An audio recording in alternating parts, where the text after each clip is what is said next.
Hello, everyone. Welcome to my first interview. This is Angel from the Vindictives and some other projects. What else were you in? Many other groups. Let's see, starting with the Hee Hee Wives, which was my one of my first high school bands, and that's where I got to meet the Vindictives was through that band, and then Veer Verse. After that, I was in a band with my brother called Defender, which later morphed into the group Allá, which is the current band I'm in at the moment, and then another band I'm in is Geezer Senior. I also don't want to forget my other. So I've been in a lot of different projects, but Mid States was another band I was in the early 2000s. And then I've worked with lots of different bands and projects, studio, live, otherwise. But currently it's Geezer Senior is my current band and Aya. So, so you Very were busy. you were in stuff before the Vindictives. Oh yeah, yeah. Yeah. Actually, yeah, I was in a couple bands. Well, Hee Hee Wives, and then before that, it was a band called Lunchbox, which kind of had the same members. All from Wheeling High School, which is the school I came from, where a lot of my friends' bands came from as well. In particular, Captain Jazz Wow. came out of, yeah. They So I came went out to of school with Wheeling. those, yeah. And I actually, I thought. saw their band before Captain Jazz called Toe Jam. That's how way back I go with those guys. But yeah, we all went to the same school together. They were like a couple, there was like a year ahead of me, but yeah. I thought Oh, the Kinsella residence was from Des Plaines. no. I mean they might have gone to school in Des Plaines, but this is before I got to know them. But no, they actually grew up in Buffalo Grove, which is kind of Oh. if you know Buffalo Grove, yeah, Yeah. very close to. And I actually one of my first jobs I had was working at a record store in Wheeling called Hip Cat Records, which is still around, but they're in Wilmette. But the first location was very close to where the Kinsellas lived, and they used to come into the store quite a bit. And one day they came, Tim and a mutual friend of ours, bass player Jeff Gross, they were at the store one day, and they're like, "Hey, man, like, do you want to come and check us out? And we always practice on Fridays. You want to come?" And I'm like, "Yeah, I want." Because at that point I started getting into punk rock.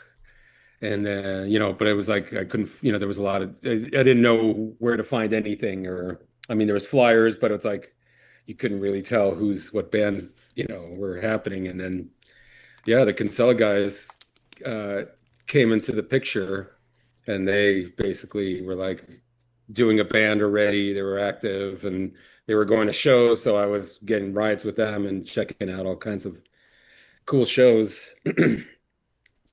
Around when was So that? so that was 1990. So eight Before, like yeah. yeah, so 89, 90, that was when yeah, I was just starting to like I was going to shows, but it wasn't like your typical, yeah, it wasn't like the indie DIY shows. It was going to the Riviera or the Aragon to go see Yes. like I saw PIL, and I think I told you I saw the Chili Peppers and Jane's Addiction, and we That's went to cool. those shows. Yeah, and then but we didn't start to check out like smaller shows until probably like 90 91, and that was a whole thing. It was like, whoa, okay, like, Like a because you totally different sort of atmosphere, right? more different atmosphere, and just like the line between band and audience was kind of like non-existent in these shows. So whereas you go to a big show, the band is backstage, or they're behind a bunch of security and you can't get to them. But at these, like, going to shows at McGregor's or VFW, like you could just go up to the band and talk to them, and buy their record, or get to know them. I mean, it was like, wow, this is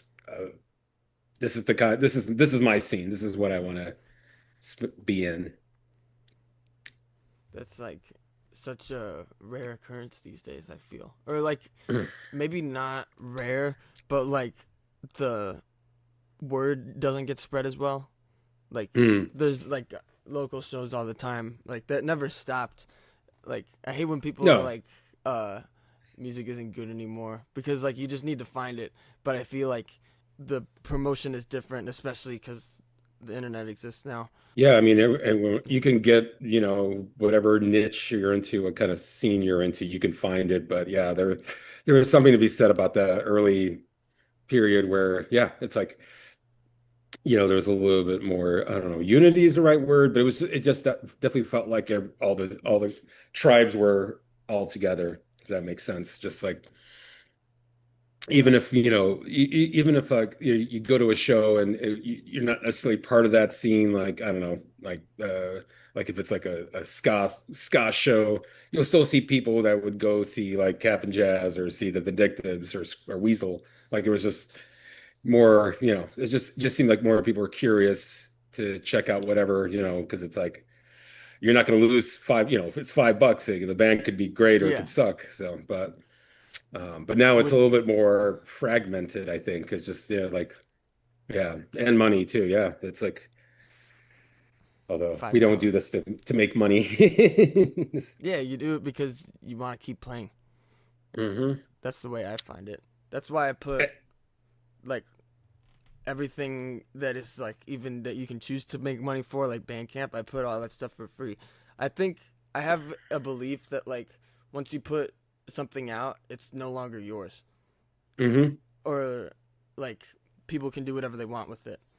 Um, Yeah, or yeah. like especially if it's digital, like you push a button. You Mm. don't even do that.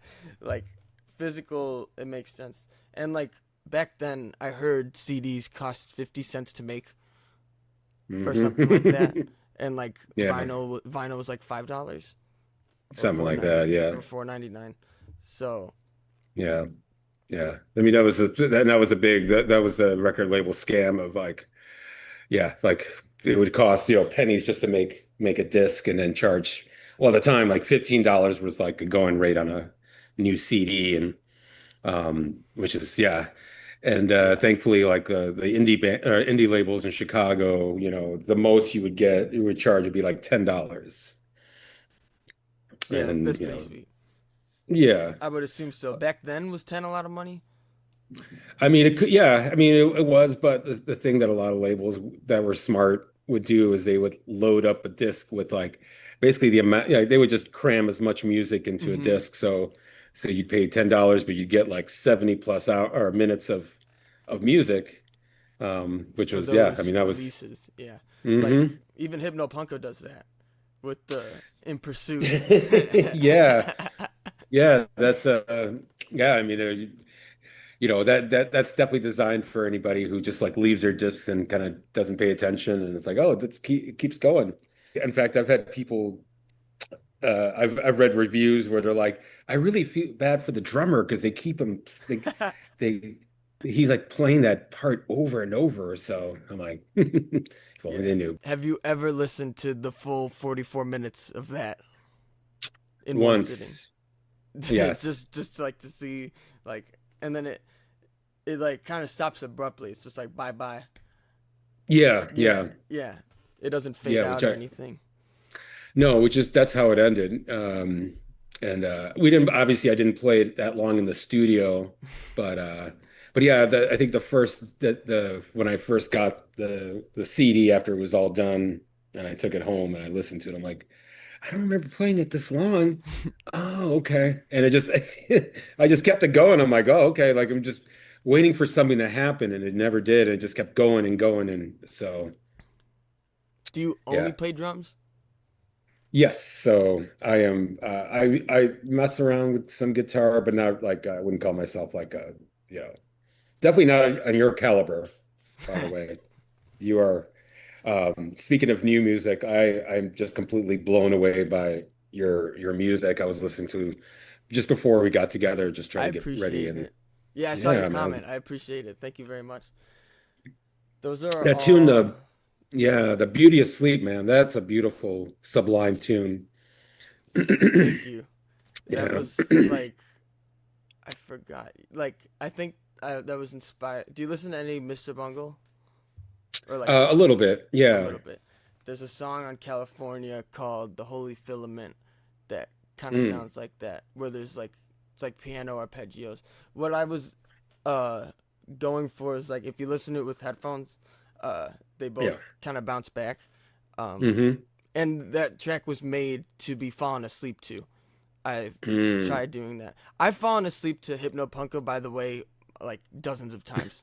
Oh, okay. Every time I've had a bad day, I'm just like, and like I listen to Medication Time, and like I fall asleep to, and then like I will not parts one sections A, B, and C or something Mm-hmm. like, and like the row your boat, kind of Mm-hmm. like Oh yeah, with the vocal. Yeah. the part that's like that thing, um, Mm-hmm. and then Mm-hmm. like I wake up and everything's okay. It's like hypnotic. I don't know if it has anything to do with like the In Pursuit playing while I'm asleep because I just let it play and then it stops. Yeah. But yeah, that's a good sleep album. I really like that one. Okay. Um, I think, yeah, no, I appreciate you saying that. I mean, when did you first heard Hypno Punko? um, it was kind of after I got into the classic Vindictives, like 191 through 93. Um, Sure. Really quickly, thank you for the feedback. By the way, I was gonna say that I'm glad Oh you yeah. like the stuff, and there's more to come. Until I die, Awesome. it's never the last thing that I make. Okay. That's Uh, I like that. uh, I like that you're still going as well. I was gonna say that's cool that you're still going. Oh yeah. But back to that. So like, um, I discovered Vindictives at the perfect time. It was like 22, it's like 3-ish years ago. I was already Mm. into other Chicago punk, um, but it took me a while to get into the Vindictives, and I think it was because of Joey's voice, because I wasn't used to that. His voice is Yeah. such an acquired taste, but it's so awesome, Hmm. because it's so snotty. It's Hmm. Would you say it's more snotty than nasally? It's like it's yeah, it's a little nasal, but yeah, it's snotty and also just like Like, how he just kind of yeah, it's like a bit of a growl, but it's mm-hmm. like a high pitched growl. Yeah, and he was in a band before called Victims of Society. Correct, yeah. Yes, Which is which have is you heard like that stuff? it's like so fast and he's screaming at the top of his lungs. Yeah. Um, yeah, that stuff is like that's like Vindictives but fast, or like Yeah. not less melodic Vindictive. It's ridiculous. Hmm. Um, but I discovered Vindictives around like right after I got out of middle school, and I was not in the best place, and that was Mm. like the perfect time to discover it. I listened to the first like 6, 7 inches in order, and I first heard Basket Case, and I was blown away by it's like 3 chords, but the harmonies are so freaking wide. There's like 5 voices, four, Yeah. something like Hmm. that, and like they remastered the. Uh, Actually, I have this right here. Many moods of the Vindictives. Oh, nice. That's a Um, rare one. this is I fucking love this CD so much. It's I Yeah. kind of view it as more of like an hour long like melodic punk epic sort of Yeah. thing instead of like a compilation. Um, it has the first 6, 7 inches out of order, and then Hmm. the 4 other tracks, which are the cover Yeah. of Irresponsible, even though it doesn't sound anything Hmm. like the original version. Um, Yeah. Dummy Room, which is such a good song. I'm in Trouble Now, and then You Know Who You Are. Well, Dummy Room The was on the Achtung Zwei compilation, which is Yes, that was that song was the one that finally kind of like turned me around about them. yeah, And I tell the story and with Johnny and other episodes, like the first time I saw the Vindictives, like I had no idea who they were. They were opening for this band called Ape Bark, who another great I Chicago think I've punk heard of band. that. Yeah, Yeah, yeah. And actually, the bass player in Ape Bark, Steve, is in Geezers with me, so we play together. And then I was in a band with Doug Ward, who's also in Ape Bark, and Doug is another like kind of. when you talk about Chicago punk, he is like one of the one of the guys. Like you had your Ben Weasels, but you also had Doug Ward, and he was part of the Underdog Records label that put out the Octune compilations and Oh, those are yeah, Underdog? like yeah, I didn't know that. yeah. So yeah, Octune Chicago 1, 2, and 3 all came out on Underdog. And they're a good like representation of what was happening in Chicago or the Hmm. Chicagoland area scene. Yeah, I But can. yeah, that Dummy Room track was like, wow, this is like next level So shit. good. The is that the one that opened the disc, or was it somewhere in there? I think it's like 3 or 4 songs in. Yeah, it might be Um, like track 5. I don't remember, but yeah, yeah. yeah, and like uh, so diverse compared to some of their other tracks because of the way it builds. Like the beginning is Hmm. like to caveman, and then Yeah. uh, it sort of comes back later, but in a faster way, like dum dum dum. Yeah. Yeah. It's Uh, like barbershop mhm. quartet. Yeah. That song is a perfect song. It's Hmm. like in top 3 Vindictive songs, along with Assembly Line and That's a great one. Yeah, I love that and tune. my personal favorite, Structure and Function. Um, Yeah. I love that Which one. and that song is, yeah, of course, on the Hypno Punko record, which Hmm. You and did a good, apparently, yeah. Apparently, what'd you what? say? Oh, go ahead first. I was just gonna say you. I like the part where you're playing and it's like this pay attention part where it's like in the back, like, Yeah, yeah, and like they put like less tone on it and then it comes back. I think that part's yeah, cool. But what were you gonna yeah. say? Apparently, it. Apparently, that song has been around for before I even joined the Vindictives, so it'd been kind of it'd been in gestation for a couple years. Yeah, I So heard something like that. It was called Function and Structure. Like maybe I heard they changed it around or something. oh, probably, yeah. That's a good one. I have no idea. Um, But yeah, that song had existed like maybe a couple years before I joined. That makes sense. So it's been, and I think when we practiced it, it was the same as you in the recording, but slightly different. I think the part that well, like that kind of slow build up, that din din din din din, din now, Nah. brum, brum. So that we figured that out before we went into the studio. It was kind of like wanting to. I think Joey wanted to add a little bit of like dynamics and drama to Yeah. it. So, just like slight modification, but um, yeah, it was Were you on the Jughead podcast? I've yeah, like yeah, I've listened to that a bunch of times as well. That like hearing that for the first time, which was also when I first discovered the Vindictives, like 3-ish years ago. I've listened to that a bunch of times, and it was so cool to like hear Joey speak, and then hear everyone else speak as well. Like he got yeah. everybody that he could. Rest in peace, Dr. Bob. By the way, Yeah, he yeah. was. They were all He was characters.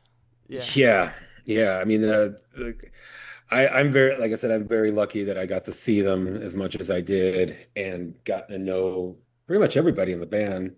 And Dr. Bob in particular was like very sweet, very funny guy. Like he was, older than any of us. Yeah, he's like Like 10 years older than at like least, and everyone. he could have been old enough to be my dad, but um and I mean, unfortunately he had a lot of personal issues and and obviously drug kids, I tell you, like hard drugs, they're no good. They No, just never. zap you, zap your creativity and your money and everything. And unfortunately, Bob got sucked into that. I mean, I never saw it when he was around me, but you know, I I heard about it from other people, like, oh yeah, he was, not in good shape. So, but That sucks. I had no idea. I thought it was just like maybe he had a stroke or something. I didn't know he was I like, mean, yeah, who knows? yeah, But, that sucks. um, He was but such yeah, a, from what I've seen, he looked like he was such a big like factor of their like stage presence, like because he had the mustache and the like the the leather outfits. look. Yeah, yeah, yeah. Yeah, yeah. I mean, oh my God, it just like those Vindictive shows that I went to were hilarious just because of the constant ribbing and heckling that would happen between like us and them and Joey was very quick and Very yeah, quick. yeah. Oh, he was so clever. If you read his Hmm. lyrics.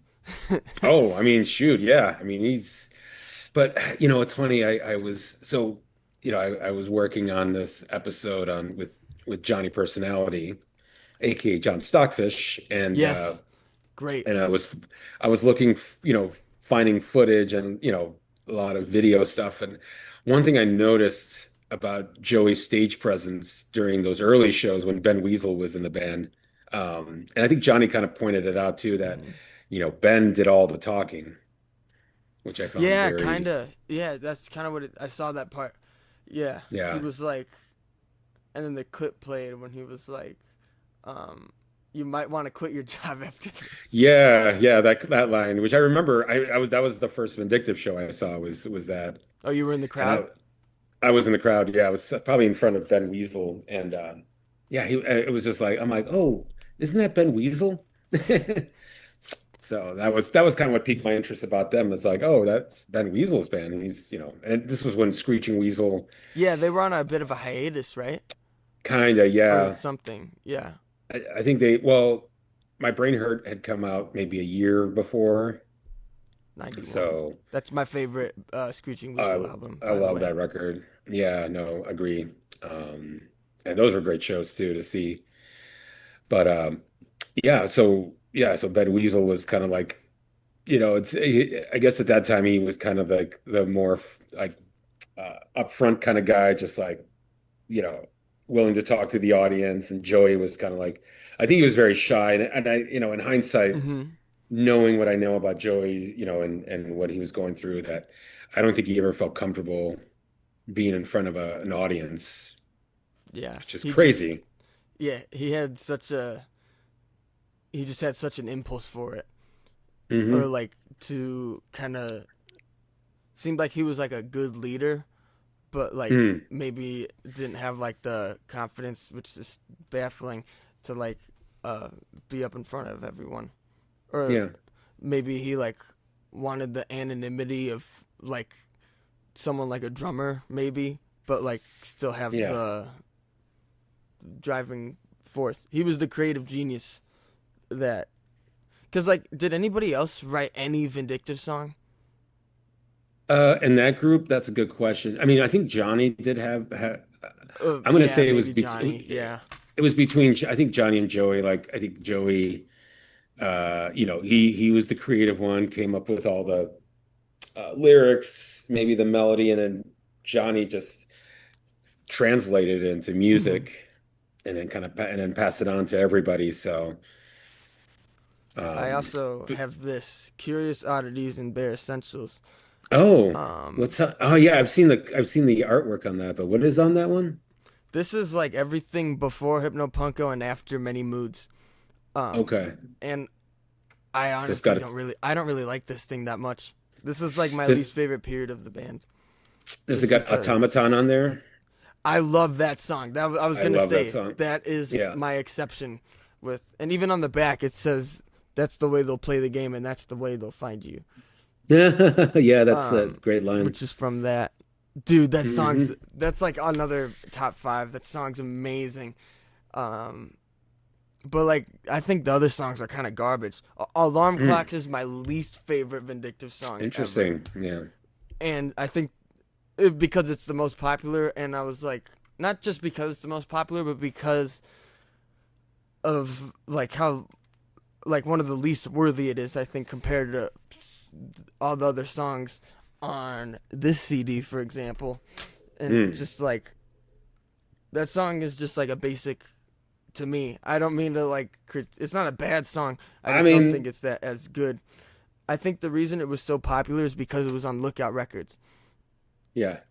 or I like that might have had something to do with it. Or did you like permanently replace Eric Elsewhere?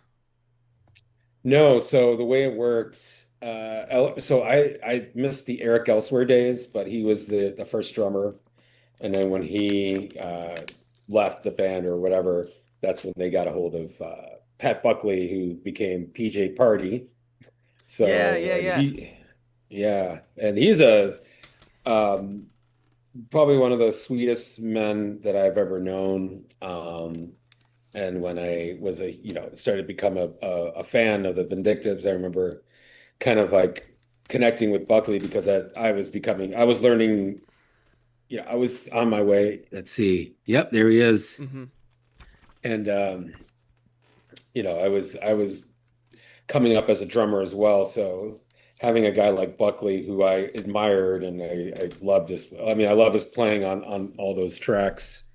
Um, so for me, it was kind of like I wanted to get close to that and kind of be like, I want to like learn. I mean, not that he ever like took me aside and said, "Hey, this is how you play this song." It's just he would show me some things, but it wasn't like he was trying to, teach me anything. I just kind of picked up things as I went. Um, and then I think and I mentioned it in the Jughead podcast and then the episode with Johnny about how Buckley had messaged or he had talked to me and was like, dude, they want to re-record all those Vindictive songs, like all the singles, and I can't do it. You want to give it a shot? And I was like, what? Which I'm like, it was like, I never thought in a million years that I would ever play with the Vindictives or even do any of that stuff. I Wow. was just like, I'm a fan, So that was never but even in the question. Like no, it you never, weren't like, oh, I want to join them, or like I want to do something. It just happened. it just happened. And I mean, Wow. and so I'm like, okay. So I went to Dr. Bob's house, which is where the practice space used to be. And yeah, I went there one afternoon and basically played pretty much everything that's on the Mini Moods CD, which as you know, those songs are kind of are demanding and they have very specific, Yeah, they are. you know, but I kind of like realized like, oh wait, I know these songs. I mean, they're you hear those songs so many times they're like in your DNA. And so I mean, I got through it as best I can. I do remember one point during the when we were practicing these songs that I was playing a few of the songs a little too fast. Really? Those already Yeah, fast songs? I Too was playing, fast. I amped them up a little bit faster. And, I mean, I was 19 Wow. when I was playing with these guys and they're, middle-aged, at least Dr. Bob is middle-aged and Joey was in his 30s. yeah, he was in his 30s. He wasn't there, oddly enough. Who was singing? I think Johnny might have been singing the songs, or he might have been doing backups. Yeah, I mean, and that was kind of a theme throughout my time with the Vindictives, where Joey would not be at practice. He would show up for the first practice or two practices, and then he would be you wouldn't see him. Wow. So, and he said, "Oh, I'm resting my voice," is what he said. So. Love that. Yeah, That's like yeah. that's a great excuse. So obviously I didn't pass the audition on that, and and that's kind of like I said, like that was something I was always curious about, like what was the deal with wanting to re-record all these songs, and uh, and Johnny was pointing out that this was going to be for Lookout, so they were kind of trying to follow that trend of re-recording these classic songs to have a little bit more of a modern sound. I don't know. Um, I mean, they sound great now. I mean, listening to them remastered, it's like I was listening to it Yeah. today, like the first volume. I was like, whoa, these songs have a lot of punch, and I'm glad that they cleaned them up a little bit. But Yeah. For like 91, that's um, amazing. yeah, Um and so like was that like 95ish when you when were that happened, with all of them oh, for the first time? so that was 94, and as Johnny pointed out, because the timeline is, I was kind of confused about the timeline, but that was right before they played they played at this venue called the Crawl Space, which my band, the Hee Hee Wives, got to open for them on that show, and it happened to be our high school graduation, like which was crazy. Like we graduated earlier that day, and then once we Wow. finished graduation, yeah, I borrowed my dad's van and we loaded all the gear and drove to Chicago to play this show. Actually, it was two shows. Um, it was like a early show and a later show. Um, but yeah, we got to play with them. So it was right before that show, and then the next show I think was in a couple of weeks was at a venue that doesn't exist anymore called the Oak Theater, and that would be the last show with that lineup with Pat Buckley, PJ Party, and everybody else, Dr. Bob, Billy Blastoff, Johnny Personality, um, Billy which Blastoff. I Was he replaced Ben Weasel? yes. And then was he like there until they stopped? I believe so. Yeah, I think yeah, Billy was with the Yeah, pretty much until the end of the Vindictives. So, Hypno um, Punko. yeah. So after Hypno Punko, and actually, you just reminded me. I need to reach out to that fella because he was another really cool guy in that. When I was in the Vindictives for that pretty much it was a year that I was with them, but there was a They all lot of like yeah, yeah. they all seem like I feel like a lot of other groups at in that area were like in your face, Mhm. or like they were bringing it, and I feel like the Vindictives did that too, but there was like a sense of vulnerability to it because of his lyrics. Hmm. The whole thing just seemed more relatable. Like they were like he was writing songs because he was pissed off about how fucked up everything around him was, and instead of singing about like maybe shit that people were angry at for the sake of being angry at, again only from what I've seen. Also, I've heard a rumor that they've only played 12 shows ever. Is that true? I was trying to I was trying to count all the shows. That's about right. I would say between 12 and maybe 14 shows, but Ever. Wow. yeah, and this was between yeah, 91 to about yeah, 94.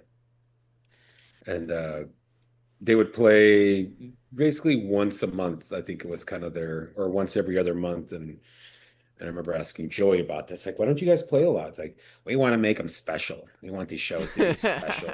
And I'm like, and it's true because because that first time I saw them, there was like not a lot of people, but then each show they would play, it would just seem like the crowds would get a little bigger to the point where that Oak Theater show, there was a few hundred kids there, and it was like, wow, this is kind of like the beginning of something big, hmm Like and for how little they played, there was such a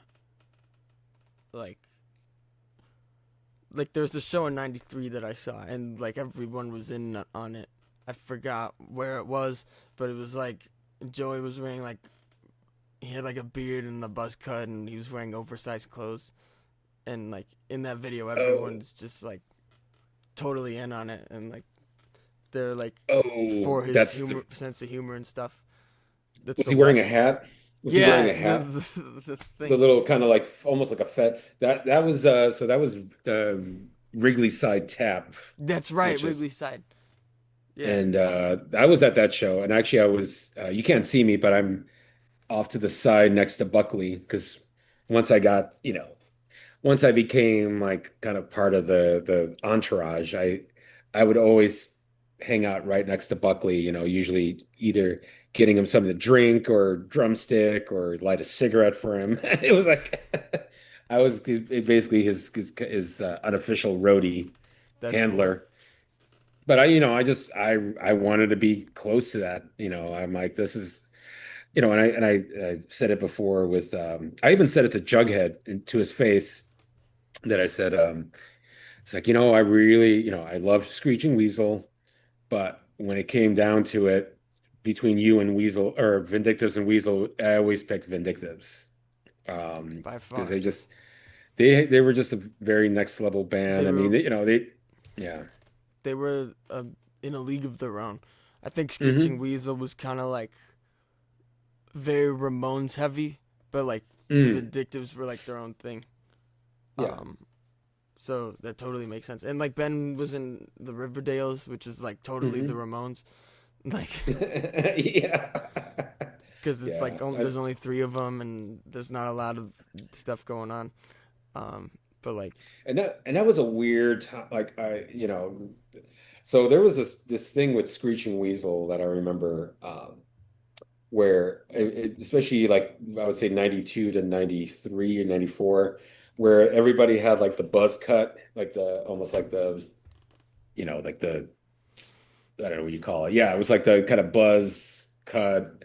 I think Naked Raygun kind of popularized it. I mean, they kind of had the pompadour thing, but this was more like, yeah, just like with it was a crew cut. I'm sorry, the crew cut. That was like a big look.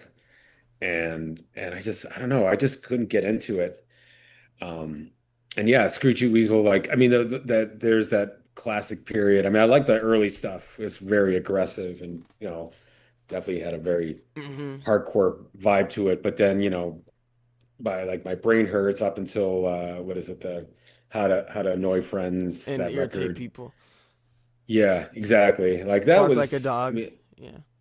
I didn't follow any of that shit at all.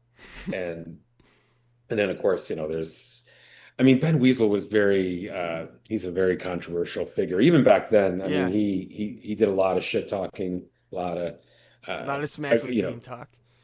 yeah, which at the time it was cool. It was like, okay, like, because Mm-hmm. for the most part, everybody was super nice with each other and the bands all got along, but Ben was just like contrarian to the end and just like if he didn't like something, he would say it, which I respect, but at the same time, like it doesn't win you friends and only causes a lot of problems down the Mm-hmm. road, which I don't know. But for me, like the Vindictives were like very um yeah, they were like on a next level of musicality. Um, and talking with Joey, because as I told you before, I would have these long conversations with Joey like over the years where we'd be on the phone for like 3 hours with him talking. Most of the And he time, would, yeah. yeah, I'd get a few words in, but he was always constantly, talking about music and what's going on with music and his thoughts on it. And I mean, he's a music fan beyond everything, like, and like a lot That's of those how. guys didn't. That's like what he was Yeah. raised into. Like Hmm. from what I've heard from the Jughead thing. Was Yeah. speaking of, was Jughead in Weasel at any time? Oh, he was the founding member of Screech and Weasel. Yeah, yeah. That's So he what was I there. remember him Yeah. from. Yeah, he was there from the beginning. And then I used to, yeah, when I'd go see Weasel, like I would say the three people that I got along with were Jughead, their drummer Dan Panic, who was a very, very sweet guy, and Dan Vapid, aka Dan Schaefer, who I got to know because he was hanging out with Buckley. So that was the other thing. Like I would hang out with Buckley, and there'd be like basically like the the punk rock royalty of the mid late 80s, 90s, all there. Like, there'd be like guys from Apocalypse Hoboken. There'd be like the Queers. The first time I ever got drunk, uh, I was hanging out with the Queers and proceeded to puke everywhere. The Queers are And from the East Coast, yeah, they're from New Hampshire. New Hampshire. Uh, yeah, New exactly. Hampshire. I know Ciao. it's New Hampshire. Yeah. And I mean, so yeah, so it was like so I had gotten my musical education just hanging out with those guys and I mean they like punk rock, but they also were into all kinds of music, like new wave, metal. So I was getting like all kinds of just influences thrown at me. So I mean, Going back you to know, the, I've just thought of this. Going back to the, like Ben Weasel being all abrasive and stuff, or like saying whatever he felt. It was so weird because like I saw him at Riot Fest just now, and he was like, "The song is for all you weirdos out there because you're all my brothers, and then he played Cool Kids. I was like, what? This is like now he's being trying to be nice. So yeah, I guess you're right. Yeah. Like you said to me before, previously, time heals all wounds or Hmm. something. The way stuff changes, um, and like Time heals wounds, or maybe yeah, he's finally on some medication.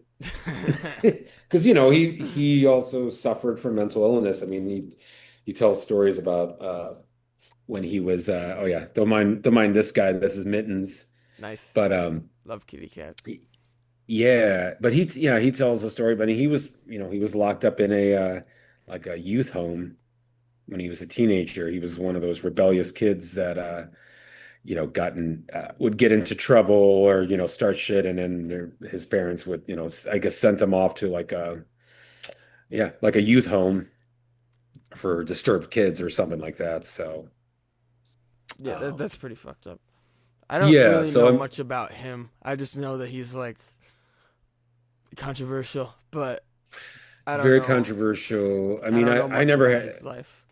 Yeah, I mean, well, there was a period where Joey lives. He was in a three flat with his. So he lived on the top floor. On the bottom floor was Joey's parents when they were still around. So actually, I met Joey's mom a couple times, and then on the middle floor was Ben Weasel with his girlfriend at the time, Portia. So yeah, they were all living all under one roof, which is crazy when you think about it. Like That is all these crazy, punk rock titans in one place. But including his uh, mom. The freaky yeah, looking band, guys. yeah, exactly. That Mom's that's message. that's that's I can't that's believe Mama those are Volino. real. When I found out those were real, I was like, Jesus. That kind Yeah, of blew my yeah. mind.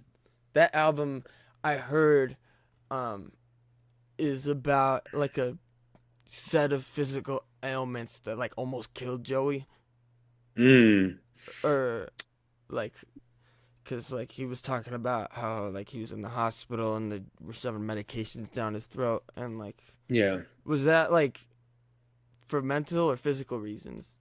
Do you know? Uh, the what I do know, I know was definitely mental and physical stuff because they pretty much yeah, like 93, 94 was kind of a rough year for Joey. Seemed like And just it. from what yeah, I mean You he could tell was from the lyrics. That's like when they started getting like weird, like disturbing almost. That's yeah, yeah. like Automaton came out in '94. Hmm. You could tell he was like completely fucked. Or like what else was there? Like This Is My Face, um, Yeah. Upside Out, Terrible Monster, like all those ridiculous. I'm sick. Yeah. Yeah. Yeah, I'm sick of being sick. I mean, yeah, because as a kid you're hearing these songs and they're like yeah, I mean they're really rocking and they're catchy and the Mhm. lyrics are dark, but I mean this was the 90s when I mean Nirvana was, Mhm.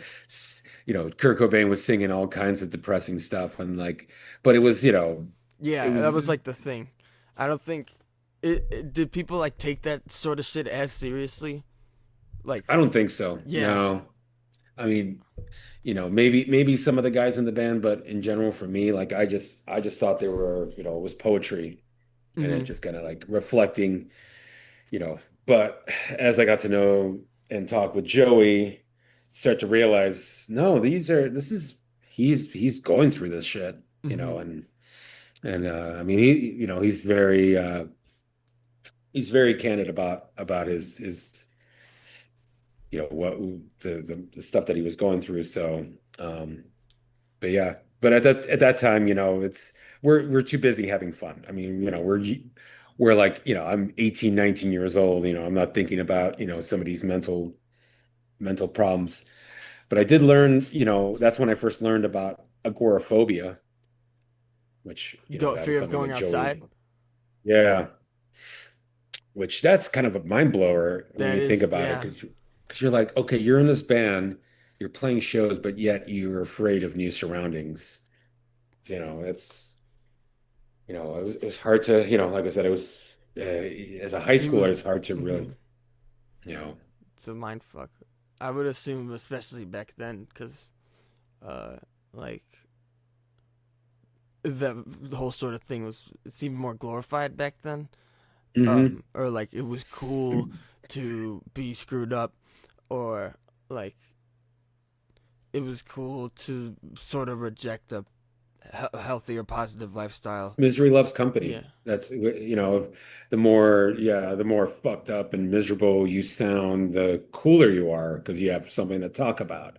Hmm. Whereas, like, you know, most of my, the people that I know, it's for me, it's like I want to hear, it's obviously we all have our problems, and if you need to talk to me about something, I will listen. But at the same time, like, you know, trying to find things, trying to find the positive in things as much as possible. I mean, not saying like I'm like a happy person all the time, but Hmm. I think it's good to like balance out the light with the dark. He had such a light uh future, but it was just like dark all around him. I mean, yeah, and it's, I guess it's it's the thing that the darkness that you have that you're using for creativity, which is, I mean, like I said, I I wish I had that kind of insight, like, you know, the way Joey has with taking what he's feeling and then, writing it into lyrics, and even if they're messed up, that's, he's able to like translate what's going on, I mean, I still think of that story of the guitar player in Slayer when he was are you a fan of Slayer? You love Slayer. Or Wait, are you referring to Jeff or Carrie? Jeff, where he was hanging out with his father-in-law. They're like poolside. They're having like daiquiris, like whatever, frozen daiquiris, having a great old time. And then Jeff had the idea in his head to write the song "Angel of Death," and Yeah, he's like, I love and that he says, song. I don't give a fuck. "Yeah, It's a great song. oh, it's a brutal song, but he was like, I can't write Angel of Death when I'm in a bad mood." So, but the fact that he was able to take, and in the Jughead podcast where Jen, his wife, who, Hmm. I love Jen Getz wherever you are. She is like, I mean, she is like the rock, Joey's rock through and through. I mean, very loyal. Sounds like And it. Yeah, ever since yeah, he was in Victims, seems yeah, yeah. they've And been she was like. gorgeous. She's gorgeous too. I mean, I'll just put that out. She's, yeah. But she was talking about when he was in the hospital, and he And asked like her she would to. send him notebooks and stuff. Hmm. And as of now, wait, wait, okay. When was the last time you spoke to Joey? Do you remember? I want to say it was 2015, 2016. Wow. Um, it's, and I've tried over the years to Me like, too. Yeah, cause like he has a Facebook page, but it's like it was like one post, and it was talking about how he's gonna move to a new page, and like I don't know where that is. oh, And that's an old one. Yeah, yeah. yeah, and that shit's like Uh, 10 years old. Where he's like with the sunglasses. um, yeah, and yeah. like I don't know. He is like in my bucket list people. I don't know if he's still alive or whatever. But like, uh, he's like in my bucket list people for like people that are still living that I want to speak to. I have like a top three. It's like, uh, Inger Nilsson, who's the chick who played Pippi Longstocking from the Oh, old like from the 60s to 70s. I thought she was cool because that sort of shit was like ahead of its time. It kind of seemed oh, like yeah. uh, it Yeah, wasn't she was cool. American, yeah, and it was like seemed like kind of like almost feminist in a way, where because Hmm. she's like the strongest girl in the world. Um, I didn't think about it that way. Yeah, you're right. yeah, She was like, yeah, yeah, she she's looked like a like a badass. freak. Mhm, Yeah, but she had strength, and kids liked her. And yeah, she was mhm, just so yeah, yeah, so you want to get her. That'd be a cool one. that'd be a very rare one because she's not even American. She speaks English though. She occasionally does interviews. But Oh, it would be like her, Janelle Monáe, if you know who she is. Oh, of course. Yeah. Yeah, Wow. I love Janelle Monáe. She like started in music and then like she did some acting, but like, do you know Hmm. like the album The Archandroid? I've heard of it. Or Yeah. like, I haven't do you know checked. the song like Tightrope or Cold War? Oh, No, but I gotta look that net after we get off. I gotta check that out. yeah, Janelle Monáe is great. And then like Joey Vindictive. But like, it's cool hearing you talk about stuff, especially as like a fan and as a member, because you're like a hyper, Yeah. and I'm a fan of that stuff. So this is all really really cool. I meant to ask, what was recording Hypno Punko like? What was it like? Let me think about that. Yeah. So yeah, we spent a week in Lafayette, Indiana at Sonic Iguana Studios. I've heard of Uh, that Sonic Iguana. so I didn't know it Sonic was in Iguana Indiana. and yeah, so it's interesting because Mass Giorgini has an impressive like list of bands he's recorded. I mean, he did the first Smoking Popes album. He did Screeching Wow, Weasel. Uh, love the I Popes. mean, yeah, Bo Weevils, Meshuggahs, and so he already had, kind of like, yeah, he's got a name. So Get um, fired. yeah, and we went there, and it was just the three of us. So it was Johnny, Billy, and myself, and we get there. The studio is like immaculate. I mean, it is like the most pro place I'd ever recorded. I'd done recording before, but kind of like more DIY studio spaces. But this was like next level. Um, and I just remember, well, I remember the first day we lost we didn't get to do any tracking because the drum sound, because we spent the first day trying to get drum sounds, and Mass kept on saying this sounds like dog shit. He kept on saying that the drums sound like dog shit, and I'm like, what, and as it turned out, somebody had slept in the drum room and closed the vent, so there was no air going through, which affected the drum. I mean, it sounded fine to me, but according to Mass, it wasn't up to his caliber. So we had to wait till the next day, and of course, I was like feeling dread because I'm like, oh my God, like I just want to get this going, and we were, I mean, it wasn't our money that we were spending on the studio, it was Joey and Jenny's money. So we're like, oh, like this is gonna be, we're wasting money and time. But once we got going, I got all my stuff done in 2 days, Wow. which I was very impressed. Were you like the first? Because like you typically build around drums, right? Yeah. So it was So you, and then everyone kind of did their thing. yeah, so I laid the drums down, and then Johnny he was playing bass, and then yeah, Billy was playing rhythm, but then Johnny still had to play lead guitars, and I think he did some of it at the studio, but he was having to do double duty, which I know put a lot of pressure on him. For me, I was just like, I had nothing else to do other than just hang around in the studio and, uh, occasionally, like, and I think we talked about it, like we were so broke too. We had no money. We like basically we didn't have a budget.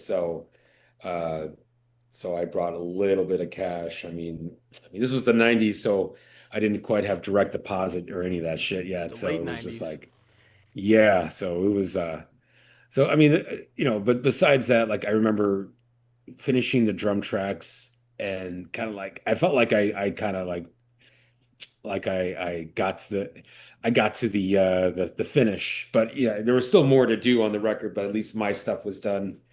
And I think we went out to a bar somewhere and drank like 1 cent beers all night and just celebrated like like fools, like we're like having fun. And of course, Joey was not happy about that. He's like, you guys are just going out and having fun. And I'm like, well, it was kind of like we needed to blow off some steam. We needed to just like, kind of like, Yeah, that it album was, because it's such a dark album, and it sounds like Mhm. a fucking nightmare to put together. Um, I mean, that was, unfortunately, I was not around for the mixing and the overdubbing, but apparently, yeah, it was a lot of it's so a lot of much. work put Yeah, on. Yeah. I mean, just can't imagine. But yeah, I mean, but that week, and it was cool. And like hanging out with Mass he was a really cool guy. He was teaching me some Italian swear words, and I was teaching him Spanish swear words. I remember that Nice. particularly. But yeah, and then I Did he think say? Did yeah. he say like "vafanculo" or something? Oh yeah, yeah. He said Yeah. all that stuff. Awesome. It's like chinga tu madre. You're just like we're Yeah. just um, but yeah, I mean, it was we were that time recording. The thing was we were kind of like there was this carrot that was being presented to us, basically saying with this record is gonna be the plan was this was gonna be on Fat Mike's label, It was gonna be on Fat which Records. well he had another label called Honest Don's, which was his other like little like vanity label. But that was kind of like what Joey was, bringing to the table, if you will. It's like, hey, like I talking to Fat Mike, and he's really interested in putting out this Vindictives record, and you know, we do all. It's kind of like if we all do a good job, we're all going to get rewarded with this. I mean, at that point, I'm like, I wasn't like wanting to be a rock star or being like, oh, I wanted to be famous. I just the idea of being able to do music, rather than work a day job was very alluring. And it was going to be with this band, that I was a huge fan of, and I, really believed in the mission of this record. I mean, because I remember that conversation when Joey was like wanting to bring back the Vindictives. He was like, I want to do a punk rock, like, I want to do a Punk Floyd record, Wow, because he that's kept that, such yeah, because it is a he concept kept, album, and yeah, that I totally get that. That's such a yeah, cool train of thought that he had yeah, for that. yeah. And it was like that was for me it was like I was done with punk as well, or at least what was happening at that point, which was like Blink 182 and all Ugh, those other bands. And yeah, horrible. it was a really, yeah, like yeah, this was going to be like for us was going to be elevating that music to a you know and being ambitious, and it was just we were just it was that was the vibe going into it, and I was excited, and but I've as it turned totally out, had that. we sent some, I guess Joey sent some recordings to Fat Mike, and he's like, I can't put this out. This is weird. You're singing about flattening people with frying pans. There was a song, and unfortunately it's not on the record, but one of the lines was like Joey, like the line was something about flattening people like with crushing people with frying pans. Yeah, because Fat Mike wants to sing about fat lesbians and stuff, or I, like all his yeah, stupid kinky shit. Who the fuck cares? I mean, I yeah, love if those 99. That was when the Decline came out. I love that song. That is an awesome song. But like, I don't think Fat Mike's had like, or No Effects has had like, and this is coming from a person who's been a fan of him for a minute. They have like two or one albums that are like consistently good, and like all the rest are like they're like a songs band, you know. They have a yeah, bunch of filler tracks, and I can't believe he would yeah, say something like that. yeah. So, I mean, I never was a No Effects guy, and like I said, with all due respect to Fat Mike, I think he really fucked up by not putting out Hypno Punko. Like he could have had a legacy release on the label that would have, grown to cult status or whatever. I mean totally. that's just, but it really did. When that record got rejected by Fat Mike, I think that's when things kind of shifted, at least on my end.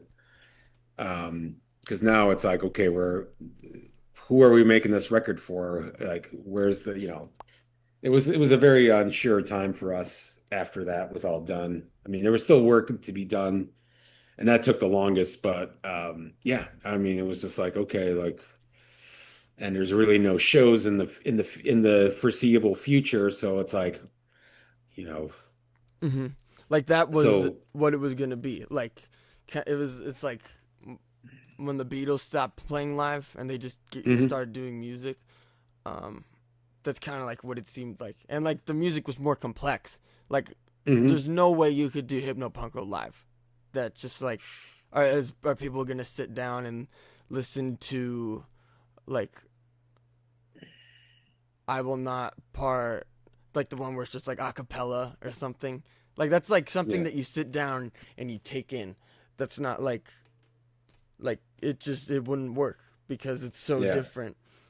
It's a great album. I meant like it's just not that setting. Uh, so yeah, that totally makes sense. That it like Yeah. he totally stiffed you guys. That sucks. I didn't. I knew nothing about I that. Yeah, I mean like I mean one of these days I would love to ask Fat Mike if it ever came to it, but it's just yeah, I mean at this point now it's got an audience obviously, you know, it amazes me that a record that we did, geez, almost 30 years ago, Yeah. still Wow. resonates and I tell the story about this guy that a friend of mine that I met in like I think it was 2012 who was like, "Hey, are you Angel that played on Hypno Punko?" And I was like, "Yeah, that's me." It's like, "Oh my God, we listened to that record all the time. We had the cassette of it. We played it every single day." I was like, "Oh my God, this is like I mean, I guess that's the real payment of it all is that something that you worked on um still resonates years later." So, anyway. um. Now that you uh bring up like the how he was trying to make like a Floyd punk record, what is your favorite Floyd album? Oh, Obscured by Clouds. That's wow. I was not expecting that. Oh yeah. My favorite album of all time is The Wall. I think it's Okay. amazing. I mean, like the That's little secrets that sort of go on in that album, and just because it's yeah. so like demented and like it's a very angry album. Oh Uh, yeah. that's just like why I like it so much.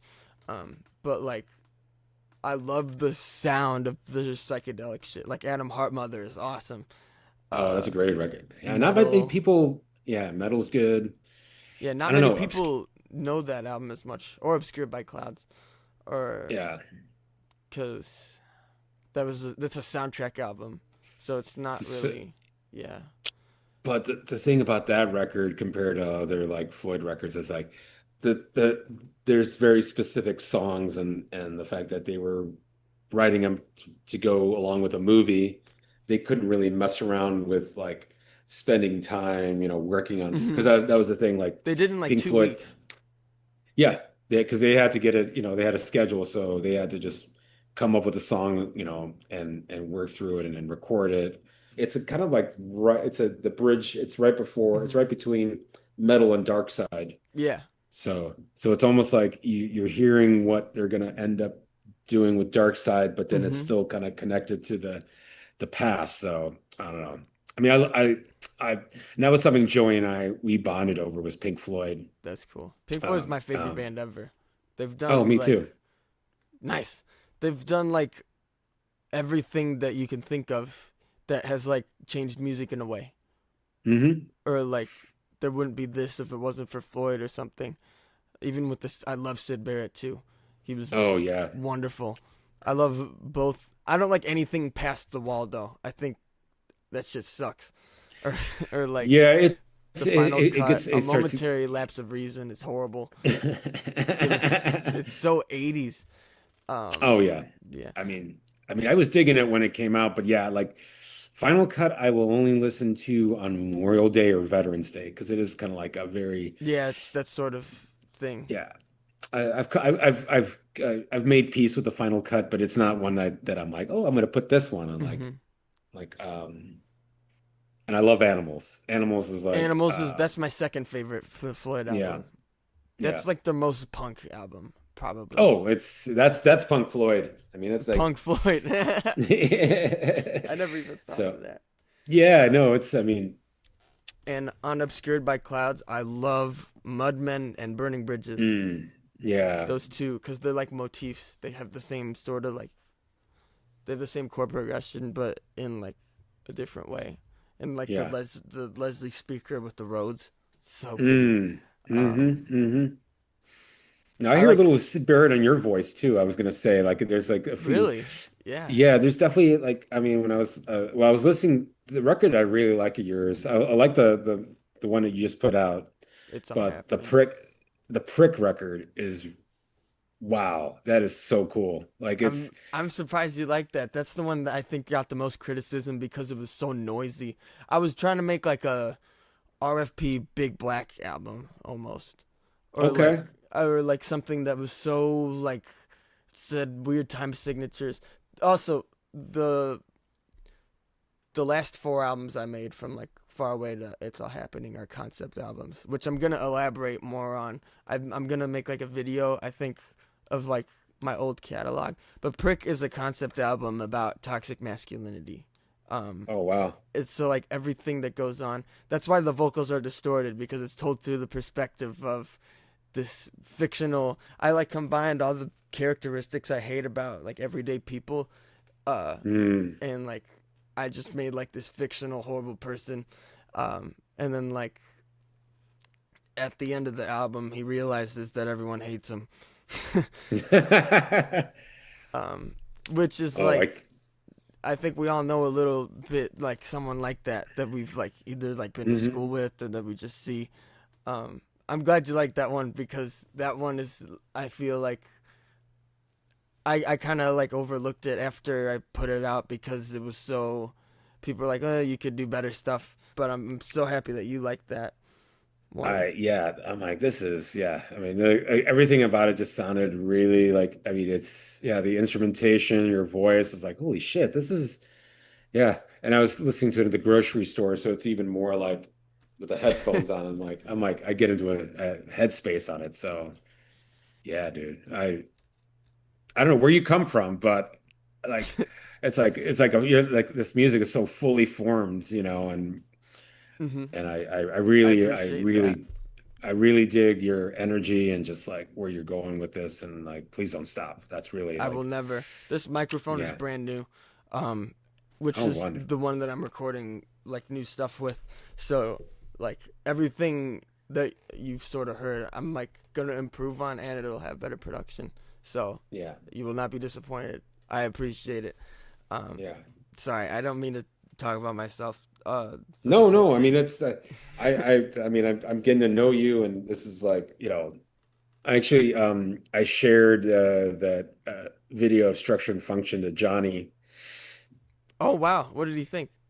Oh, he loved it. That's so cool. He's like it's like from a bass player, you know, from Johnny the bass player, tell him I say fuck yeah or something like that. I was Awesome. like, He was one um, of tell him that when I was recording my first like two albums, like You Suck and Nobody's Happy, that Johnny was like my biggest influence for that at the time.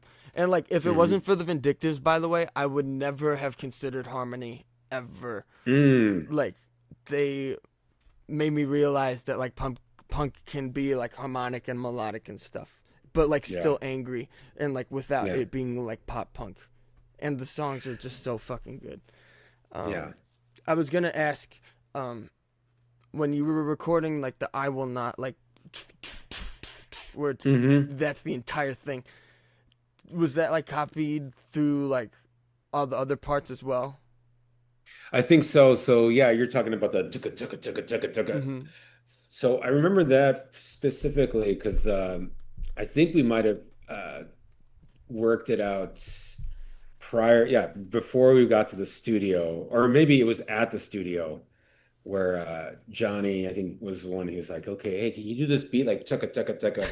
So it's like, yeah, it's like you know, because most drummers be like, shh, but this was more like, Mm-hmm. and that's tricky to do to like tucka tucka tucka. And meanwhile, listening to it with a click, because that was the other thing, like we Yeah. had to record everything with a click track, which at the time I didn't, Yeah, that's like it was forbidden almost, as far as like punk goes.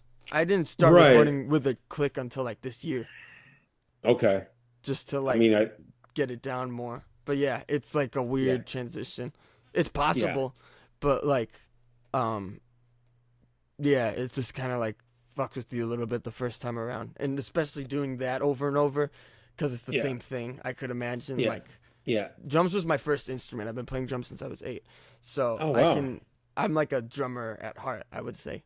So like doing that over and over with the click is like I've done stuff like that before where you kind of like forget that there's a click entirely, and then you're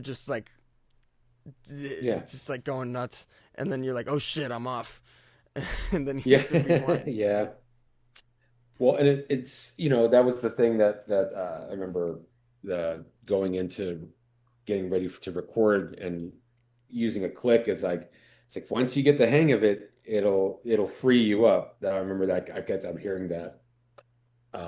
And so it took me like I was gonna say it took me at least a week to figure out how to play with a click. And then once I was able to, it was like, oh, now it's like it's easy. So, I mean, by the time we went into the studio, I mean, we were a well-oiled machine. I mean, we could whip through all these songs, and then yeah, like you could basically throw it. I got and I haven't had this happen in a long time, but that was the one rare time where if you were to throw something at me, like, hey, can you play this and that? I'm like, yeah, I got it and do it. So, um, but I remember that particular, like, yeah, yeah, that's a good question. Yeah, it was just like, yeah, just do that, ticka, and then just play until we tell you to stop. And I did. I just, so, Because it um, like just sort of ends. There's no like fills or anything. It's just that, and then no, it ends. yeah, Um, and like all the other shit on the album that isn't like structure and function, or the ones that don't have percussion at all, is like there's like 200 BPMs and everything. There's like hmm medication time, like the beat. yeah, Medication time has that. Um, the second half of Accentuate the Positive has that. Stupid Song hmm has that. Um, First on the Block has that. In Pursuit has that.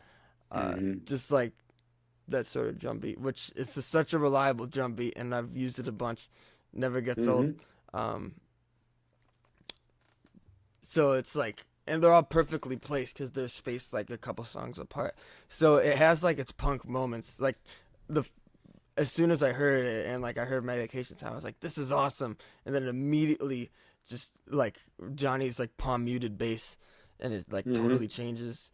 Um, it's like a stream of consciousness almost yeah, the way that yeah, album is. At least those 29 minutes before the 44-minute track at yeah, the end, because the real album is like a half hour long, right? yeah, yeah. I Something mean, like that. yeah, I mean, I have the vinyl version of it. Yeah, Mm-hmm. Yeah.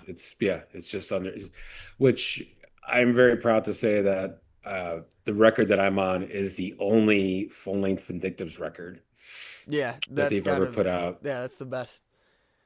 It's which crazy, is or that isn't a bunch of covers like "Party Time for Assholes" or "Leave Home." yeah, Yeah, yeah, which and actually, funny story about those singles, the Vindictive singles. So the way they recorded everything, and this is what I learned later, they would go into like a recording studio or whatever, and they would basically play all the songs they would have like a batches. So they like the first 12 songs like Basket Case, 9800, I Love You, all that stuff. Those they would go in and record like they recorded all those songs at once. So like 12 back to back. And then the next year they'd go back and record another like 14, 16. oh, I had no idea. I just thought they Yeah. did it like every other year, and then um, like we have 4 songs. Let's get together, and then they get them out of the way. I didn't know that I it thought was so. like they just had them Yeah. saved. Uh, Yeah. And then they would put them out, break them up. In fact, when I became friends with Buckley, I remember one of the things, and I wish I had the tape, but he gave me a cassette of the 16 songs, basically what ended up being like Alarm Clocks, Automaton, all those tracks. And it was basically like, oh yeah, we just went in the studio and recorded all these songs at once, and it was like it felt like I have an album. Like this is like a Vindictives. This yeah, could they could have put out any of these as albums, they could have but totally. and it but would they have just broke it absolutely up into, worked. yeah, they broke it up into singles and Hmm. Which they kind so which of did with like the volumes that they put out hmm like last decade, um, yeah, which I'm which glad they're, is I in mean, chronological order, so it works. Um, yeah. I think I like Many Moods more though because it's the most balanced, like between the songs, even though they're all over the place. Like the pacing of the album or the compilation, excuse me, I think is perfect because it opens with the irresponsible and then it closes with and the world isn't flat anymore. Yeah. Um, so, oh, dude, I love Future Homemakers, Mrs. Dishrag. Yeah, yeah. Those are Calgon, take me away. Yeah. I Oh am man. kind of running out of time. Is there Yeah, no, that's cool. anything else that you want to throw out there? So, yeah, well, I don't know. I mean, this is something that I was thinking about. I was talking to my girlfriend because, obviously one of the biggest regrets is that we never got to play any of these songs live. I never got to play a show with the Yeah, Vindictives. And I'm like, it would be really cool if there was a way to play these songs live. Obviously, would want to get some cooperation with Joey, and I actually I need to hit him up. I'll let you know when I can get a hold of him. But because I think at some point, like, this, I mean, there's a lot of revivals and reunions, but this wouldn't necessarily be a reunion, but it'd be kind of cool to figure out a way, like, get some of the old guys back and maybe Joey that not be would there, but find, I don't know. that'd be I mean, I feel like insane. these, I would love, at least before I I'll die be at some Joey. point. I mean, I think there's a few candidates that could do, that could sing like Joey and, I mean, he's I don't know. Italian. I'm Italian. There you go. Hey, Bellino. So, Yeah, I don't know. Valino, Joey, absolutely, very Yeah. Italian. You can tell, and he's got a son named Anthony. Mm-hmm. Hmm. He's So got it's two like, kids. Yeah. hmm. Oh yeah, So, did they? Do you remember like them? Oh wait, no, because you were after that. But they didn't. He like bring him and like his friend into like the studio to like go. I will yeah. not. Yeah, his Yeah. son and I guess his friend, Hmm. which yeah, I would have loved to have been there for that, but yeah, he got the kids into the studio to participate, which I think it speaks a Awesome. lot about yeah, So I cool. mean, And Jenny was there uh, too.